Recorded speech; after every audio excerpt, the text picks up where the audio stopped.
ગોળીય સપાટી હોય તો વક્રીભવન કઈ રીતે થશે? તો જો એના માટે આકૃતિ ડ્રો કરતા પહેલા સમજ આવી ગયો.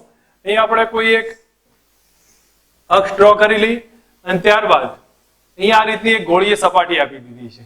તો ફક્ત ગોળીય સપાટીમાં આ કન્ડિશન હશે કે એક બાજુ વક્ર હશે, બીજી બાજુ આખું માધ્યમ સળંગ હશે.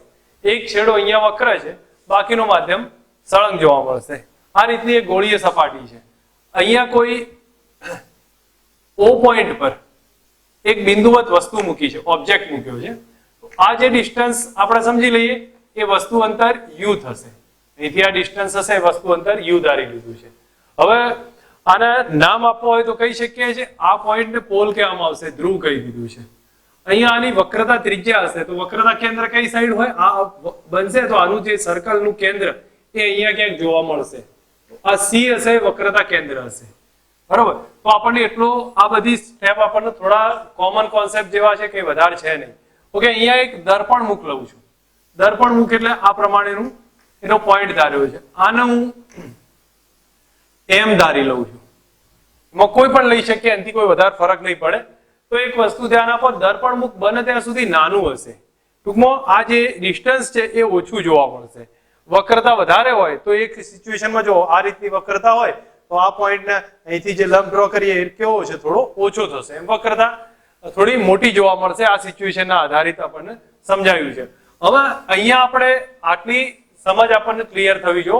બીજું અહીંયા બતાવ્યું છે O પાસે બિંદુવત વસ્તુ પડી છે, તો આપણે આકૃતિનું વર્ણન કરવાનું છે. અહીંયા હું લખી દઉં છું, ફિગરનું વર્ણન કરીશું. વર્ણનમાં એક વસ્તુ સમજ રાખો, નોર્મલ કોન્સેપ્ટ છે, આમાં ડિટેલમાં કઈ વધારે એવું છે નહીં. O બિંદુ પાસે એક બિંદુ વસ્તુ પડેલી છે, આપણી પાસે એક વક્ર સપાટી છે, વક્ર સપાટીની વક્રતા ત્રિજ્યા r જેટલી છે, એનું દર્પણ મુખ નાનું છે. O બિંદુ પાસે વસ્તુ મૂકીએ તો હવે સમજો O માંથી એક રે જશે આમ સીધે સીધું. અહીંયાથી થોડુંક નીચે રાખી દઉં છું. O માંથી આ રે આમ સીધું ગયું છે. હવે આ કોઈ પણ પોઈન્ટ આપણે કેલ્ક્યુલેશનમાં લઈ શકીએ છીએ, એનાથી વધારે ફરક નહીં પડે. તો અત્યારે હાલ હું દર્પણ મુખના M પોઈન્ટને એવોઇડ કરું. હાલ પૂરતું આપણે જે કામ છે એટલેથી જ લઈએ છીએ. અહીંયા આપણને O થી આ પોઈન્ટને ધારો કે હું M કે L લઈ લઉં છું, જે અત્યારે હાલ મૂકીએ છીએ M લીધો છે. હવે ત્યાંથી અહીંયા સમજો કે અહીંથી એનું વક્રીભવન થશે. તો વક્રીભવન કઈ રીતે થાય? તો જુઓ, આ સપાટીને લંબ ડ્રો કરવો પડે. તો બોલો કોઈ કહેશે, યાદ આવે છે આ પોઈન્ટને લંબ ડ્રો ક્યાંથી પસાર થાય? તમને યાદ આવતું હતું અંતર્ગોળ અરીસામાં મેં કહ્યું હતું, વક્રતા કેન્દ્ર C માંથી પસાર થાય. કોઈ પણ સપાટી હોય અને લંબ શેમાંથી પસાર થાય? વક્રતા કેન્દ્ર C માંથી પસાર થાય. તો અહીંયા હું લંબ ડ્રો કરીશ, એ C માંથી પસાર થયો હશે ને એ આમ આગળ પણ જતો હશે.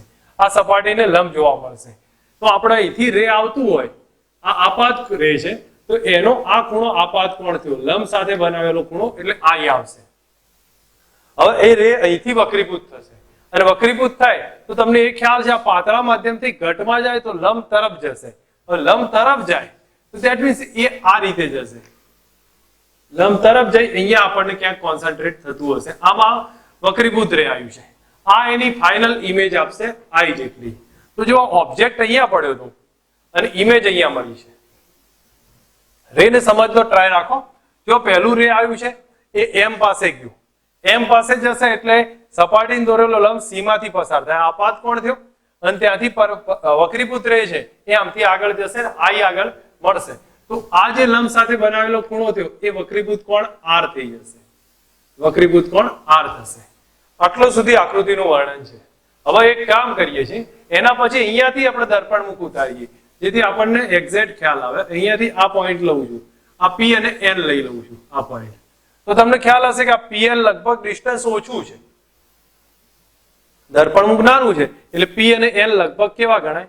અચળ જ ગણાશે. એટલે એ સિચ્યુએશનમાં હું લઈ લઉં ચાપ MP બરાબર રેખાખંડ MP, એ સરખા થશે.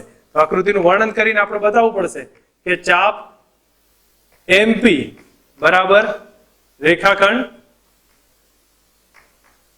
MP બંને સરખા જ આવશે. આમથી આમ ચાપમાં આવો કે અહીંથી આવો એ લગભગ અંતર કેવું રહેશે? સમાન જ જોવા મળશે. આ બોલો આ કન્ડિશનનો આઈડિયા આવે છે. તો પહેલા મેં O થી પોઈન્ટને બતાવીને આટલું વર્ણન કર્યું છે. O માંથી એક રે ગયો, અહીંયાથી સપાટીને લંબ ડ્રો કર્યો હતો, ત્યારબાદ આ ખૂણો I બન્યો અને અહીંથી વક્રીભૂત થઈ I પાસે એનું પ્રતિબિંબ આપી દીધું. આ એંગલ વક્રીભૂત કોણ R છે. હવે એક વસ્તુ સમજો, અહીંથી આ જે ડિસ્ટન્સ છે, આ વક્રતા કેન્દ્ર, એનું અંતર વક્રતા ત્રિજ્યા r થશે. આ જે અંતર છે એ પ્રતિબિંબ અંતર v થશે. પ્રતિબિંબ અંતર v આવશે. હવે તમને એટલો તો અંદાજ આવે કે આપાત રે આમ જાય છે તો આ ડાયરેક્શનના અંતર કેવા હશે? માઇનસ હશે. તો ધ્રુવથી મેઝર કરી આ તરફના અંતર આપણે ઋણ લઈશું, આ બાજુના અંતર પ્લસ હશે. ઓકે, આ બધી કોન્સેપ્ટ આના રિલેટેડ ડિટેલ બતાવી છે. હવે અહીંયા ધ્યાન આપજો, આ 3 એંગલ ધારી લેવાના છે. આ ખૂણો આલ્ફા લઈશું, એ જ પ્રમાણેનો આ ખૂણો બીટા લઈ લઈશું, અને આ ખૂણો ગેમા લઈ લઈએ છીએ. આ ખૂણો આલ્ફા, બીટા અને ગેમા છે, એ રીતે લઈ લીધું છે. હવે અહીંયા એક કામ કરીએ, આ સ્ટેપમાં હું tan આલ્ફા બરાબર એક ઇક્વેશન મૂકતો જઉં છું. તો મને કહેશો આકૃતિ પરથી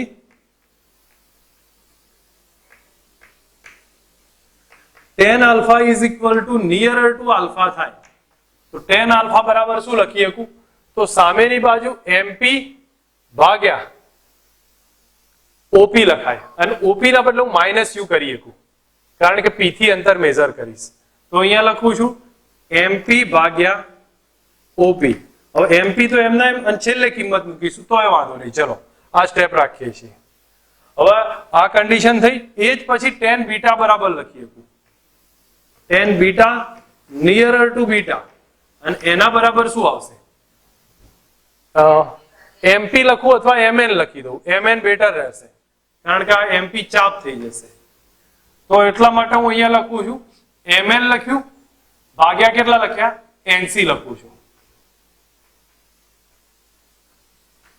એ જ રીતે tan ગેમા લખી દઈએ, નિયરર ટુ ગેમા થાય, અને tan ગેમા થશે mn ભાગ્યા ni.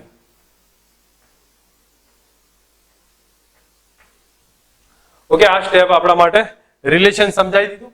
હવે એક કામ કરીએ છીએ, તમને બહિષ્કોણનો એક નિયમ સમજાવું છું, જે મોટા ભાગે તમને ખ્યાલ આવી જાય એવો છે આકૃતિ પરથી. આમાં કઈ વધારે તો હશે નહીં. સમજો આ રીતનો કોઈ એંગલ આપ્યો હોય, અને આ ખૂણો સમજો x બને છે, આ ખૂણો y છે, આ z છે. તો તમને એટલો તો અંદાજ હોય ને કે ત્રિકોણના ત્રણેય ખૂણાનો સરવાળો કેટલો થાય? 180 થશે.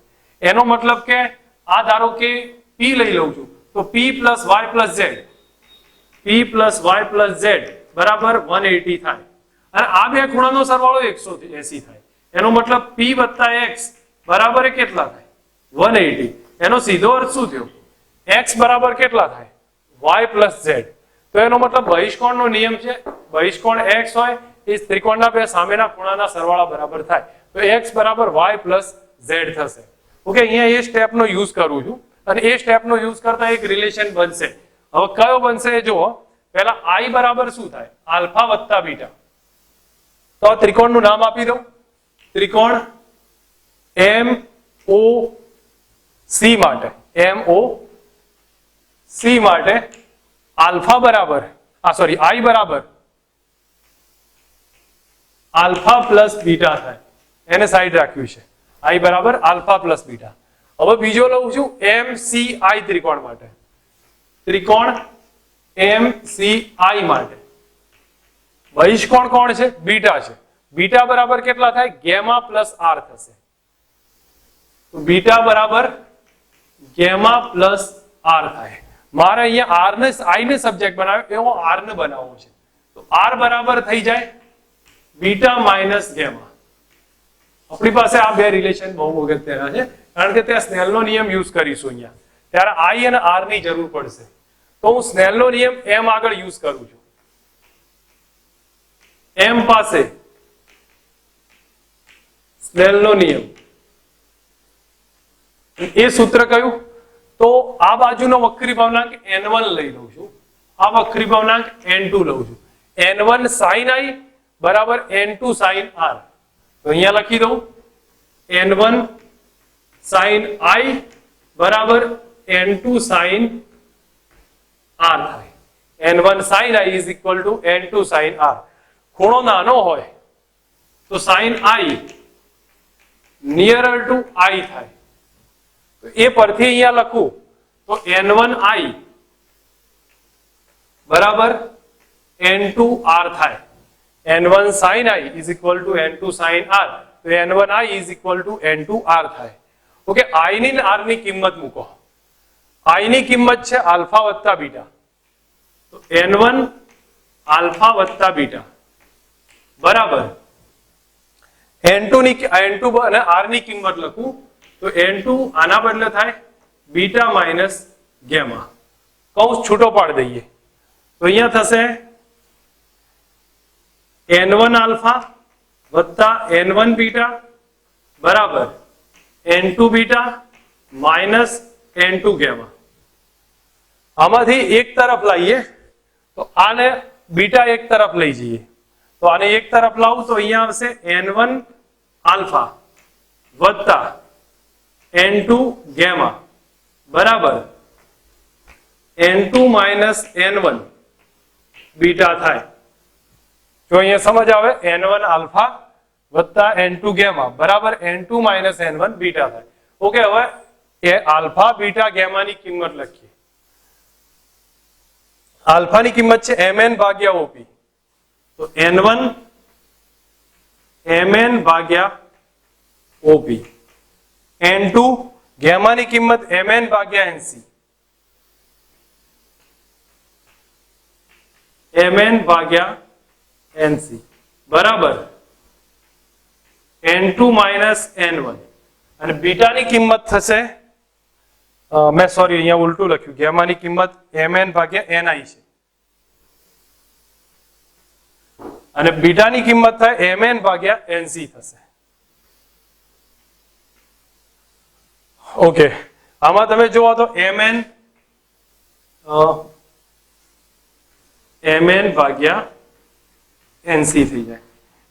mn ત્રણેયમાં કેન્સલ થઈ ગયા છે. હવે કેન્સલ થાય તો અહીંયા op ni અને nc એની કિંમત લખીશું. તો op ની કિંમત કેટલી? op કહો અથવા on કહી દો, એનાથી કોઈ ફરક નહીં પડે, p ને n સરખા જેવા જ છે બરોબર. તો માઇનસ u આવે તો ધેટ મીન્સ n1 ભાગ્યા u પણ કેવા છે? માઇનસ થશે વત્તા n2 ભાગ્યા ni, ni એટલે પ્રતિબિંબ અંતર પ્લસ v આવશે બરાબર n2 માઇનસ n1 ભાગ્યા nc એટલે r થશે. આ વક્ર સપાટીનું સૂત્ર છે. વક્ર સપાટીમાં વક્રીભવન થાય તો એનું આ કોમન ઇક્વેશન થશે minus n1 upon u plus n2 upon v is equal two n2 minus n1 upon r થાય. Minus n1 upon u plus n2 upon v is equal two n2 minus n1 upon r થશે. આ આખી formula છે, પણ હું માનું ત્યાં સુધી તમે આ રીતે ધ્યાન પર રાખી દો, પ્રિપેર કરવામાં ઈઝી પડશે. પહેલા આકૃતિનું વર્ણન સમજ આવવી જોઈએ. જો મેં તમને શરૂઆતમાં કીધું છે કે ફિગરનું વર્ણન કરવાનું છે, હવે આપણે ફિગરનું વર્ણન ઓબ્ઝર્વ કરીએ તો અહીંયા મેં તમને સીધું જ કીધું કે આકૃતિમાં દર્શાવ્યા પ્રમાણે એક વક્ર સપાટી આપી છે જેની વક્રતા ત્રિજ્યા કેટલી બતાવી છે? r જેટલી. તેનાથી u અંતરે o બિંદુ પાસે એક વસ્તુ રાખેલી છે. વક્ર સપાટીનું દર્પણમુખ નાનું છે જેથી કરીને p ને n લગભગ સરખા જેવા થાય છે. દર્પણમુખ નાનું હશે, o થી જે રે છે એ આપાત થાય છે, એમ આગળ i આપાત કોણે. તો ડ્રો કરતી વખતે ધ્યાન રાખવાનું, અહીંથી રે જશે, સપાટીને દોરેલો લંબ વક્રતા કેન્દ્રમાંથી પસાર થાય, આ ખૂણો આપાત કોણ થશે. થોડો અંદર જાય એટલે માધ્યમમાં ઘટમાં જાય છે, સપાટી લંબ તરફ વળે છે, તો આ લંબ છે ને તો એની તરફ વળી આ રીતે આગળ આવશે. આ ખૂણો વક્રીભૂત કોણ r થશે. આ આપાત કોણ આવી, આ વક્રીભૂત કોણ આવ્યું. હવે અહીંયા ધ્યાન આપો, આ ખૂણો આલ્ફા લેવાનો, આ બીટા અને ગેમા અલગ નામ લેશો એનાથી કોઈ ફરક નહીં પડે કારણ કે નીકળી જ જાય છે. હવે આલ્ફા બીટા ગેમા લખ્યું છે. આ ડિસ્ટન્સ વસ્તુ અંતર u, અહીંયા પ્રતિબિંબ અંતર v, આ વક્રતા ત્રિજ્યા r છે. આ બે પ્લસ થશે, આ માઇનસ થશે. ઓકે, હવે એના પછી આકૃતિનું વર્ણન પૂરું થાય એટલે આપણે આ ચાપ mp અને ચાપ રેખાખંડ mn, વાસ્તવમાં mp નહીં આવે પણ mn કહી દઈશું, એ સમાન જ છે, એનાથી કોઈ ફરક નહીં પડતો. That means p is equal to nearer to કેટલા થઈ જાય છે? n થઈ જાય છે. p ને n લગભગ સરખા જેવા છે. ઓકે, હવે એના પછી અહીંયા આપણે tan આલ્ફા બરાબર યુઝ કરીએ તો mn ભાગ્યા no, mn ભાગ્યા no કહો અથવા po કહી દેશો, એનાથી શબ્દોનો કોઈ ફરક નહીં પડે, તમારે ધ્યાન પર હોય જ, અહીંયા બે આજુબાજુમાં જ છે. તો આ ડિસ્ટન્સ આપણે લખી દીધું. ત્યારબાદ બીટા બરાબર mn ભાગ્યા nc કર્યું છે. અને ગેમા બરાબર mn ભાગ્યા ni કર્યું. આ સ્ટેપ થઈ ગયું. હવે ત્યારબાદ બહિષ્કોણનો નિયમ યુઝ કરું તો I બરાબર આલ્ફા વત્તા બીટા. આ ત્રિકોણનો સામેનો ખૂણો બહારનો ખૂણો થાય તો I બરાબર આલ્ફા વત્તા બીટા એ લખી દીધું. બીજો અહીંયા યુઝ કરું તો બીટા બરાબર r પ્લસ ગેમા. બીટા બરાબર r પ્લસ ગેમા. એમાંથી તમે r ને સબ્જેક્ટ બનાવો તો બીટા માઇનસ ગેમા આવે. ઓકે, એક આ રિલેશન આવ્યું. હવે સ્નેલનો નિયમ અહીંયા યુઝ કરો તો n1 sin I બરાબર n2 sin r થાય. તો n1 sin I is equal to n2 sin r. ખૂણો નાનો હોય sin I ના બદલે I લઈ લો તો n1 I બરાબર n2 r. હવે I ની કિંમત અહીંથી મૂકો આલ્ફા પ્લસ બીટા, r ની કિંમત આ મૂકી દો beta minus gamma. Okay, finally હવે કૌંસ છૂટો પાડ દો તો બીટા એક તરફ રાખીએ તો n2 બીટા છે ને આ બાજુ જાય એટલે minus n1 n2 minus n1 beta. બાકી આને આ તરફ લઈએ તો n1 alpha plus n2 gamma થાય. આલ્ફા બીટા ગેમાની કિંમત મૂકીએ તો mn upon op. અહીંયા ગેમા એટલે mn upon ni અને અહીંયા થાય mn upon nc. mn cancel થઈ જાય તો n1 upon op એટલે આ અંતર નેગેટિવ હશે. ધેટ મીન્સ માઇનસ u લખ્યા છે. માઇનસ n1 upon u અને પ્લસ n2 upon v બરાબર n2 minus n1 upon r. આ મિરર ફોર્મ્યુલા, મિરર ફોર્મ્યુલા નહીં, વક્ર સપાટીની ફોર્મ્યુલા છે. યાદ પણ રાખવાની છે ને આગળ જતા એનો ઉપયોગ આવશે. Minus n1 upon u plus n2 upon v is equal to n2 minus n1 upon r થશે. બોલો ક્લિયર છે? ઓકે, અહીંયા આની પાસે લેન્સ મેકર્સ ફોર્મ્યુલાની ડિટેલ જોઈએ તો લેન્સમાં આ રીતનો લેન્સ હશે. હવે લેન્સના માટે બે સપાટી હશે, એક ADC સપાટી અને એક ADC સપાટી. બંને સપાટી પાસેથી વક્રીભવન થશે. હવે ધારો કે વસ્તુ અહીંયા મૂકી હોય, વસ્તુ ઓબ્જેક્ટ અહીંયા હોય તો આપણને એમ લાગશે કે ભાઈ અહીંયા વસ્તુ પ્રતિબિંબ આપાતરે જશે અને એના કારણે ફાઇનલ પ્રતિબિંબ આપણને અહીંયા I આગળ મળશે.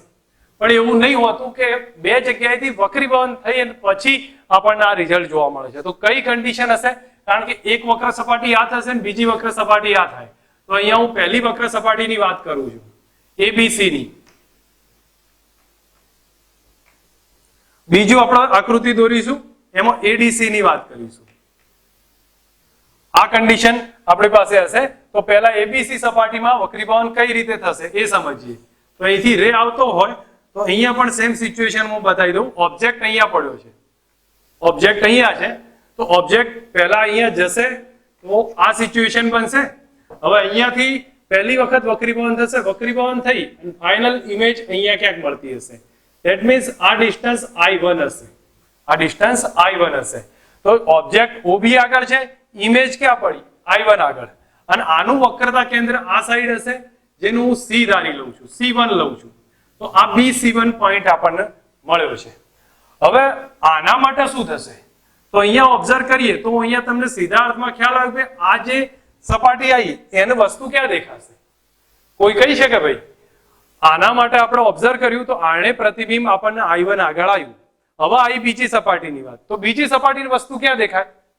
તો બીજી સપાટીની વસ્તુ ત્યાં દેખાય જ્યાં પહેલી સપાટી દેખાડે. તો પહેલી સપાટી આને ક્યાં દેખાડ્યું? I1 આગળ દેખાડ્યું. તો એનો મતલબ થયો કે બીજી સપાટી જે છે ADC એને વસ્તુ I1 પાસે દેખાશે. એટલા માટે એના માટે વસ્તુનું સ્થાન ક્યાં આવ્યું? I1 પાસે થયું. DI1 એનું વસ્તુનું સ્થાન થયું. અને એ ફાઇનલ પ્રતિબિંબ ક્યાં આપશે? તો ફાઇનલ પ્રતિબિંબ I આગળ આપશે જે આપણને આ મળે છે. આ આખી પ્રોસેસ છે. બોલો કન્ફ્યુઝ છો હજી? એક વાત પ્રોપર સમજાવું છું, ધ્યાન પર રાખે દરેક જણા સમજો. O આગળ વસ્તુ મૂકી હોય, પ્રતિબિંબ આપણને I આગળ મળી જાય છે, બરોબર? પણ હવે હું જોવા જાઉં પ્રોપર મેથડની વાત કરું તો આપણે પહેલી વક્ર સપાટી લીધી, પહેલી વક્ર સપાટી આ રીતે બતાવી દીધી છે. હવે એનું O એની આગળ વસ્તુ પડી છે તો પહેલી વક્ર સપાટીએ પ્રતિબિંબ આપ્યું છે I1 આગળ. હવે I1 આગળ આપી દીધું તો આ C1 એની પહેલી વક્ર સપાટીનું વક્રતા કેન્દ્ર છે. હવે થશે શું? બીજી સપાટી માટે વસ્તુ ત્યાં દેખાશે જ્યાં પહેલી સપાટી બતાવે. તો પહેલી સપાટી ક્યાં બતાવે છે? I1 આગળ. તો બીજી સપાટી જ્યાં ADC આવી એને વસ્તુ ક્યાં દેખાશે? I1 આગળ દેખાશે. અને I1 આગળ દેખાઈ અને એના લીધે વક્રીભવન થઈને ફાઇનલ પ્રતિબિંબ ક્યાં આપી દેશે? I આગળ. ધેટ મીન્સ એક કન્ડિશન મને કોઈ સમજાઈ શકે, આ એના માટે વસ્તુનું સ્થાન થયું અને આ કયું થઈ જશે? પ્રતિબિંબ સ્થાન. હવે જો એના પછી આનું વક્રતા કેન્દ્ર જે C2 આવશે એ આ તરફ આવશે. હવે એક મહત્વનો પોઈન્ટ અહીંયા ક્લિયર કરું છું કે એક વસ્તુ સમજવા જેવી એ છે કે બી અને ડી લગભગ સરખા જેવા હશે, નજીક હશે, બહુ ઓછા હશે. ધેટ મીન્સ પાતળો પ્રિઝમ હશે. આ ટાઈપનો પાતળો પ્રિઝમ જોવાય, જ્યાં બી અને ડી પ્રિઝમ ક્યાં લેન્સ પાતળો લેન્સ હશે, બી અને ડી લગભગ સરખા જેવા હશે. એ સરખા જેવા હોય તો જ આપણે આ ફોર્મ્યુલા સાબિત કરી શકીએ, નહીતર પાછી મેથડ અલગ થશે. એટલા માટે આપણી પાસે આ ફોર્મ્યુલા સાબિત કરવાની એક જ કન્ડિશન છે કે લેન્સ પાતળો હોવો જોઈએ. લેન્સ પાતળો હોય તો બી અને ડી કેવા હશે? સરખા હોય.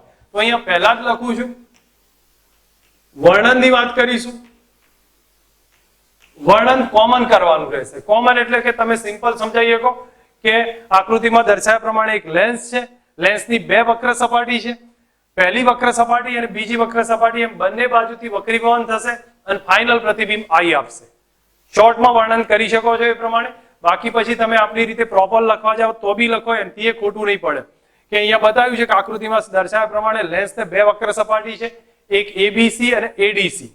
બરોબર. હવે જોઈએ તો પહેલી સપાટી વડે પ્રતિબિંબ આગળ ક્યાં મળે છે? I1 આગળ, અને બીજી સપાટી માટે એ જ શું થઈ જશે? વસ્તુનું સ્થાન થશે. ઓકે, હું પહેલા જ રિલેશન લખું છું જ્યારે વર્ણન સામાન્ય કરી અને પહેલું જ બતાવું છું બી પોઈન્ટ અને ડી પોઈન્ટ લગભગ કેવા હશે? સરખા હશે. તો હું અહીંયા સ્ટેપમાં જ પહેલા લખું બી નિયરર ટુ કેવો છે?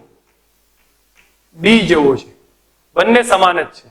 ઓકે, હવે હું અહીંયા લખું છું પહેલી વક્ર સપાટી માટે. તો કઈ વક્ર સપાટી આવી છે? ABC માટે.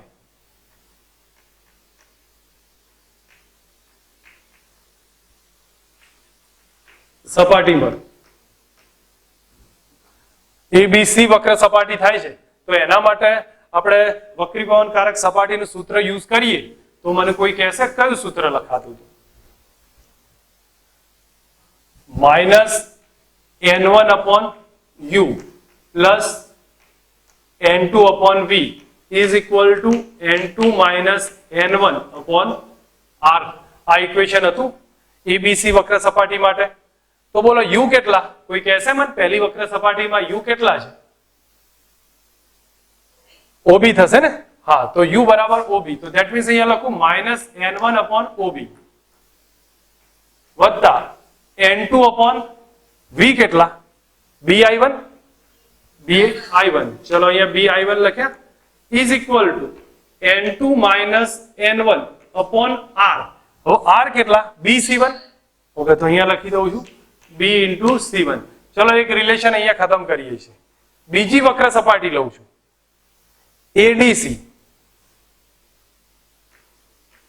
ADC વક્ર સપાટી માટે. હવે અહીંયા એક વસ્તુ સમજવા જેવી આવે છે કે તમે મને એટલું હિન્ટ આપી શકો કે અહીંયા N1 કયો છે? ADC વક્ર સપાટીમાં N1 કયો છે? હા, લેન્સ નો આવે. ધેટ મીન્સ N2 આવે. જો અહીંયા સમજો, આ N1 છે, આ N2 છે, આ ફરી પાછો N1. તો ADC સપાટી થઈ, એના માટે N1 કયો થયો? N2 થયો. તો મારે અહીંયા થોડું લખવું પડે કે N1 બરાબર N2 થઈ જાય છે અને N2 બરાબર કેટલા થાય છે? N1 થાય છે. એટલે આપણે જ્યારે લખતા હોય ત્યારે આવી રીતે કઈ એક્ઝેક્ટ ફોર્મ્યુલાના આધારિત ના કહી શકીએ કે બે સરખા છે, નહીં, પણ ઉલટાઈ જાય છે. N2 ના બદલે આપણે જે પહેલું માધ્યમ આપણું આવ્યું તો એ N2 લખાય અને બીજું માધ્યમ છે એને N1 લખાશે. એટલે હું આ ફક્ત સમજવા પૂરતું લખ્યું છે, બાકી તમારે એક્ઝામમાં લખવાની કોઈ જરૂર નથી, ફક્ત એક સમજ પૂરતું છે. અંદર કિંમત લખું આમાં તો -N1 ના બદલે હું લખીશ N2/U. તો આનો વસ્તુ ક્યાં દેખાય છે ભાઈ? હા, DI1 અથવા BI1 સરખું જ થશે. મેં તમને પહેલા જ કીધું કે B અને D સરખા છે, કન્ફ્યુઝન ના રહે એટલા માટે. તો હું DI1 નહીં લખતો પણ BI1 લખું છું. અહીંયા હું બતાવી દઉં છું D બરાબર કેટલા મેં લઈ લીધા છે? B લઈ લીધા છે, તો BI1 કર્યા છે. પછી એવી જ રીતે બીજું શું આવે? N2/V. તો N2/V. હવે આ માધ્યમ પહેલું થઈ ગયું તો એટલા માટે હું લખી દઈશ પ્લસ N1/V. V એટલે કેટલા? BI થશે. જો સમજો, અહીંયા ક્લિયર રાખજો. N1 હતો ને એટલે આપણું પહેલું માધ્યમ આ સપાટીમાં N2 છે એટલે મેં N2 લખ્યું અને એના માટે વસ્તુ અંતર BI1. હવે N2 આવ્યો તો N2 એટલે બીજું માધ્યમ આપણે N1 થઈ ગયું અને ફાઇનલ પ્રતિબિંબ અહીંયા આવશે BI1. તો આ સ્ટેપ આવ્યું બરાબર. અહીં શું લખાય? n2 માઇનસ n1, તો આપણે n1 માઇનસ n2 થઈ જશે, કારણ કે ઉલટ સુલટ છે ને. તો અહીંયા લખાશે n1 minus n2 upon bc1. હવે મારે અહીંયા શું લખાય? bc2 થાય. Okay, that means bc2 relation લખ્યું છે. આ આપણો સમીકરણ 1, આ સમીકરણ 2, એનો સરવાળો લઈશ ને તો હું પહેલા જ જોવા તમને બતાવું, n2 upon bi1 minus n2 upon bi1 એ નીકળી જાય. સરવાળામાં આ પહેલું જ નીકળી જશે. તો આપણે જ્યારે સમીકરણ 1 વત્તા 2 કરતા આ સ્ટેપ નીકળી જશે. તો રહેશે કયું? Minus n1 upon ob is equal two, sorry, plus કરીને n2 upon, મારી ભૂલ છે, n1 upon ob. આ નીકળી ગયું આખું સ્ટેપ, અને અહીંયા રહેશે n1 upon bi, n1 upon bi બરાબર n2 minus n1 upon bc1, n2 minus n1 upon bc1. અહીંયા હું માઇનસ કોમન કાઢ નાખું તો એમાંય થઈ જશે n2 minus n1, n2 minus n1 upon bc2. આ સ્ટેપ આપણી પાસે બની ગયું છે.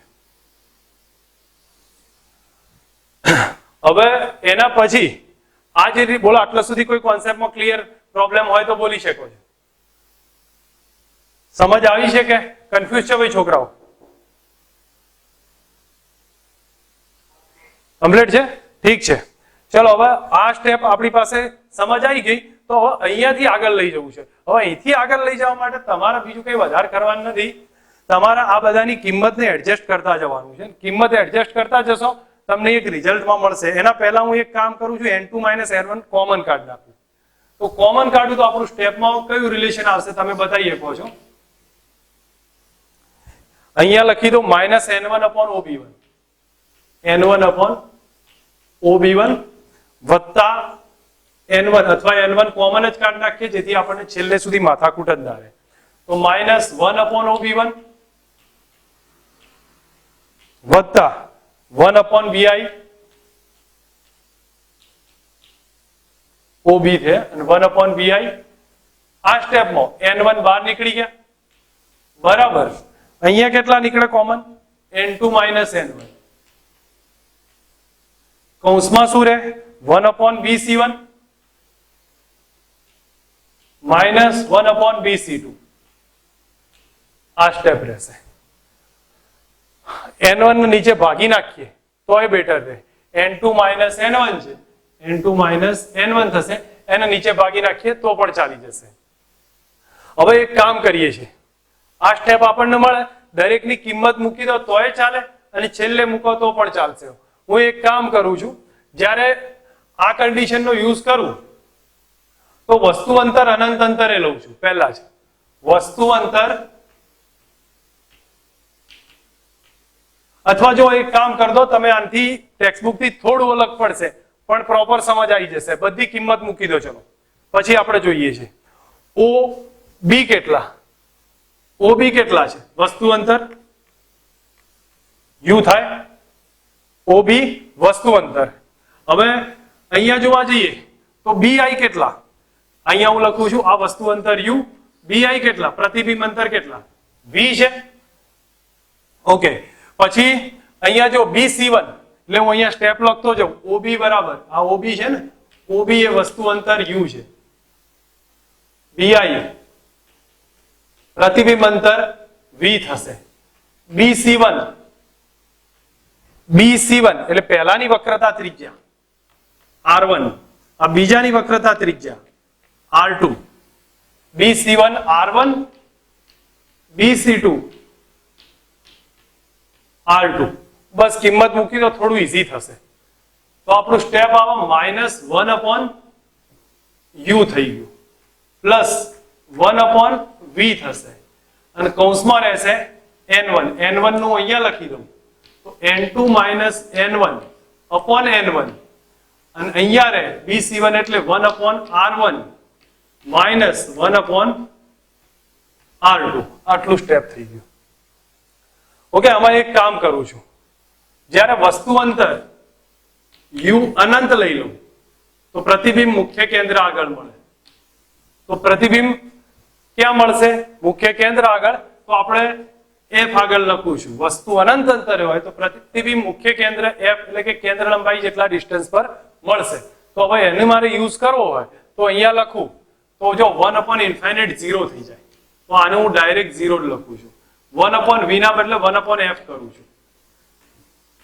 બરાબર, અહીંયા થઈ જાય n2 - n1/n1 1/r1 - 1/r2. આ સૂત્ર આવ્યું. તો એના ઉપરથી તો સૂત્ર સાબિત થઈ ગયું, લેન્સ મેકર્સ ફોર્મ્યુલા, કે 1/f બરાબર કયું લખાય? n2 - n1/n1 1/r1 - 1/r2. આ લેન્સનું લેન્સ મેકર્સ ફોર્મ્યુલા છે. તમને ઓપ્ટિશિયન જ્યારે નંબર લખ્યા આપે તો પાવર લખ્યા આપે છે, +4 +2 ± જે હોય, તો એના ઉપરથી કેન્દ્ર લંબાઈ મળે. કેન્દ્ર લંબાઈ મળી જાય તો આપણી પાસે જે લેન્સ છે એના વક્રીભાવનાંક આપણને અંદાજ હોય, તો એની વક્રતા ત્રિજ્યાઓ સેટ કરી દો તો આપણે પછી લેન્સના આધારે કેન્દ્ર લંબાઈ નક્કી થઈ જશે. તો આ લેન્સ મેકર્સ ફોર્મ્યુલા છે. લેન્સ બનાવો હોય કેન્દ્ર લંબાઈ પરથી તો આ એક lens makers formula optician use કરે છે. જો હવે આ f 1/f મળી ગયું તો આ સૂત્રના બરાબર તો આ સ્ટેપ છે. તો એનો મતલબ 1/v - 1/u. જો આને આગળ લાવી દઉં છું તો 1/v - 1/u બરાબર કેટલા થઈ ગયા? 1/f થઈ ગયા, કારણ કે એ છે જ રિલેશન આના બદલે. તો 1/v - 1/u બરાબર f. આ એ લેન્સનું ફોર્મ્યુલા થઈ ગઈ. તો આ બે લેન્સના ફોર્મ્યુલા આવી ગયા. બસ આપણે અહીંયા તો કામ લેવાનું હતું આટલા સુધી. તો અહીંયા જો ક્વેશ્ચન તમને પૂછાય લેન્સ મેકર્સ ફોર્મ્યુલા સમજાવો, તો તમે આની અંદર ડિટેલ્સમાં પ્રોપર રીતે સમજીને બતાવી શકો છો. પહેલા મેં તમને સમજાવ્યું એ પ્રમાણે આટલું ધ્યાન પર રાખો કે આપણી પાસે આ રીતની આકૃતિ છે. પ્રોપર વર્ણનના આધારે આપણે સમજવું હોય તો O આગળ વસ્તુ પડી છે, તો લેન્સની બે વક્ર સપાટી પાસેથી એનું વક્રીભવન થશે. એક તો ABC ને ADC, અને ફાઇનલ પ્રતિબિંબ I આગળ મળશે.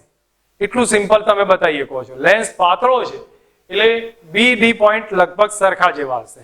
પછી ભાઈ કે ABC માટે કયું થશે? તો ABC વક્ર સપાટી માટે જો તો વસ્તુ અંતર કેટલું છે? OB છે. પ્રતિબિંબ અંતર કેટલું? BI છે. એની વક્રતા ત્રિજ્યા છે આટલી છે. તો એના માટે હું આ સૂત્ર લખું -n1/u n2/v = n2 - n1/r થાય. તો તમારે બીજી કઈ માથાકૂટ નહીં આવે.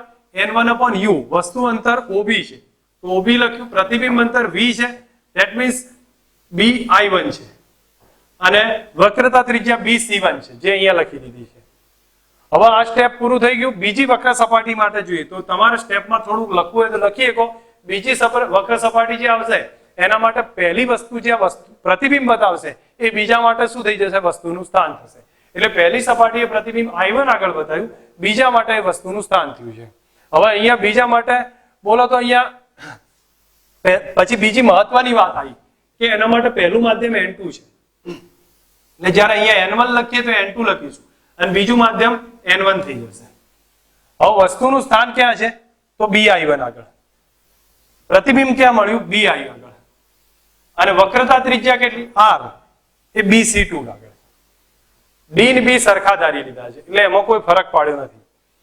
બેનો સરવાળો કરું તો તમને જોઈને ખબર પડે N2/BI1 N2/BI એ નીકળી જશે. તો -n1/OB પ્લસ n1/BI બરાબર n2 - n1/BC1, અને અહીંયા n2 આનું -12 કાઢ નાખું તો n2 - n1/BC2 આવ્યો. આમાંથી n2 - n1 બહાર કાઢ્યા. આ સ્ટેપ રહેશે. હવે સ્ટેપ વાઇઝ કિંમત મૂકતા જઈએ આપણે જેથી થોડી ગણતરી સહેલી પડે. તો OB અંતર કેટલું છે? U જેટલું છે. BI અંતર V જેટલું છે. OB U જેટલું, BI V જેટલું. હવે BC1 પહેલી વક્રતા ત્રિજ્યા R1, BC2 બીજી વક્રતા ત્રિજ્યા R2 છે. તો અંદર કિંમત મૂકીએ તો આ રીતનું એક સ્ટેપ તૈયાર થઈ જશે. બસ આ સ્ટેપ થાય એટલે પછી બતાવવાનું કે જો વસ્તુ અનંત હોય અંતરે તો પ્રતિબિંબ મુખ્ય કેન્દ્ર આગળ પડે, ધેટ મીન્સ કેન્દ્ર લંબાઈ જેટલું ડિસ્ટન્સ આવે. હવે એને લખવું હોય તો અહીંયા હું 1/u એટલે 1/∞ એટલે 0 થઈ જાય. v ના બદલે 1/f કર્યું.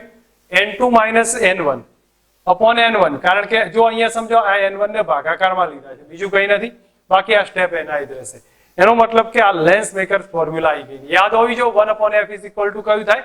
n2 - n1/n1 1/r1 - 1/r2. આ લેન્સ મેકર ફોર્મ્યુલા કેન્દ્ર લંબાઈ માટે થયું. પણ 1/f બરાબર જોવા જાવ તો કેટલા છે? 1/v - 1/u. તો લેન્સની ફોર્મ્યુલા આવી ગઈ. તો બંને ફોર્મ્યુલા આના ઉપરથી સાબિત થઈ જાય છે.